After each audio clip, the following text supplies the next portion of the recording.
Hi, this is Priya. Welcome to BB News.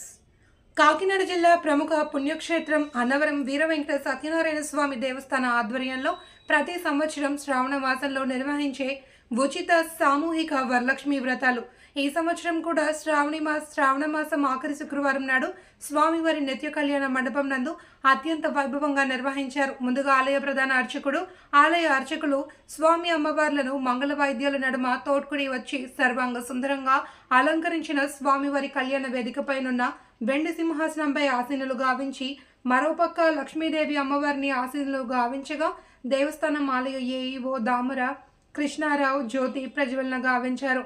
అనంతరం ఆలయ అర్చకులు శ్రీ స్వామి అమ్మవార్లకు విశ్వేశ్వరునికి పూజ పుణ్యవచనం ప్రత్యేక పూజలు నిర్వహించి తదనంతరం ఉచిత సామూహిక వరలక్ష్మి వ్రతంలో పాల్గొన్న మహిళలచే లక్ష్మీదేవి పూజలు చేయించారు.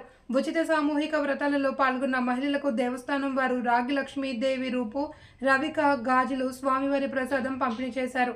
ఈ ఉచిత సామూహిక వరలక్ష్మి వ్రతంలో సుమారు 6200 మంది పైగా మహిళలు పాల్గొన్నారని ఆలయ అధికారులు తెలిపారు. ఉచిత సామూహిక వ్రతాల కార్యక్రమంలో వేద పండితులు, ఆలయ అర్చకులు, కళ్యాణ బ్రహ్మ చామర్తి కన్నబాబు, భక్తులు, గ్రామస్తులు, దేవస్థానం అధికారులు, సిబ్బంది తదితరులు పాల్గొన్నారు.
ఆ